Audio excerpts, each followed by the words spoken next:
It's time for Crab Lies. If you don't mind, I know it's so hard to break it down. I know it is, but from your own personal experience, with being a student of the medicine, if you don't mind sharing, however that impacted you. Yeah, absolutely. Yeah, and I mean, even thank you for even asking. It's there are so many misconceptions around it, so many, and it's again one of the reasons why getting that message that I needed to talk about it wasn't well received by me. I was like, I don't think that many of the people who ended up being leaders or change makers in their time really wanted to do it, Yeah. It's not something that we seek, it's something that we're called to do. And my maestro, Maestra Estella is my primary teacher, but she has her own apprentices as well who support her in ceremony. But one of our maestros, Maestro Guillermo, he said many are called to the path, but few actually choose it. And many people have expressed interest in drinking ayahuasca.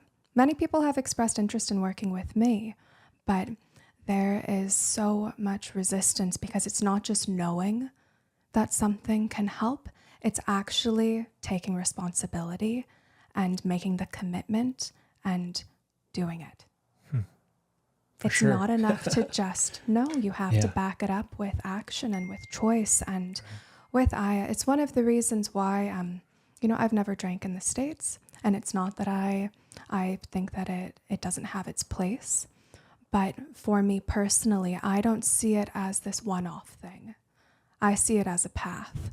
I see it as something that you're called to work with. And yes, you can dabble. I'm like, everybody do what you want to do. I'm not a controlling person. Like, if you want to have a ceremony and you want to experience that healing, if you want to work through some shit, by all means, go ahead. It is powerful. It is profound. And with the right support, with the right intention, with the right integration afterwards, you can experience extraordinary shifts and changes in your life. But in terms of my experience and my perspective with it, there are two phases of working with the medicine. The first phase is very much about your own healing. It is about clearing out those blockages, bringing yourself back into balance, back into harmony, unraveling those many, many matrices and webs that we've woven around ourselves throughout our own personal experiences in life, and coming back into communion with who we are born to be. So that is the first phase, and everyone is different. Some people, depending on their upbringing, the culture in which they were raised, their family dynamics, any number of things, a few ceremonies, and they cross that threshold into learning. But for many of us, especially coming from the West, coming from America, coming from many parts of Europe, we need a little bit more help. We need a little bit more support in not only healing our physical body, but developing that emotional intelligence to begin to purge those blockages and that spiritual sickness and that sense of disconnection from ourselves and from the earth and from our purpose here. So in my case, it was around the 15th or 16th ceremony, and this was with several years. I've worked with ayahuasca for 8 years now. It was around the 15th ceremony that something just finally clicked. And I almost didn't want to believe it because I'd been in pain and on this path of healing for 24, 25 years, trying to figure out what was going on with me. And you spoke about this earlier around identity. When we suffer for an extended period of time, we oftentimes start to identify with that pain, with that disease, with that diagnosis. And it can be earth-shattering to experience that shift in identity and to have to let go of the part of ourselves that felt broken all of these years. So for me, it was this almost shocking moment when in ceremony, I just heard you're done, you're healed. I was like, no. There is I know that there's more. I know that I'm still fucked up. Like, I need more help. Like, I don't believe you. And it was a full week of processing additional ceremonies to really make peace with that and to let myself step into this new phase of learning. So the reason why I choose to go to the rainforest, to the jungle, to work with the medicine is because in that learning phase, it's when you finally get to reconnect. You're reconnecting throughout the entire process, but you're also disconnecting from so much that it's hard to even make sense of what that connection really means. But the reason why I choose to be in the jungle is because ayahuasca is the great connector.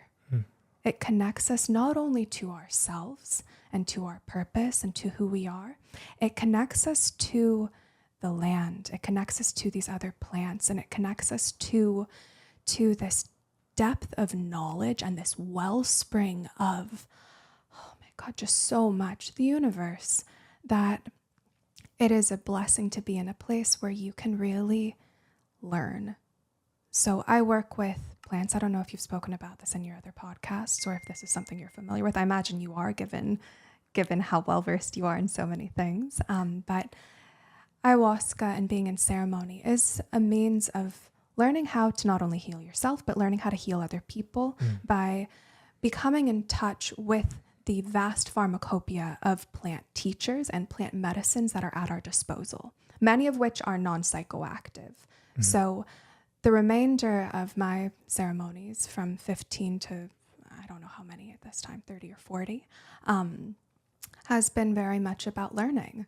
So learning directly from plants, learning how to heal, what their uses are, how to apply them. I know that there are origin stories with Combo about this, being in ceremony and asking for guidance and needing help for their people and having that vision. So instead of the visions just being about you and where your blockages are and unraveling all these layers of trauma and making sense of things or having these out-of-body celestial experiences, whatever they may be, powerful, profound, beautiful, I see ceremony as this very, very functional and very practical opportunity to learn directly from ayahuasca under her tutelage and guidance, and to speak with the plants directly so that I can help other people to heal.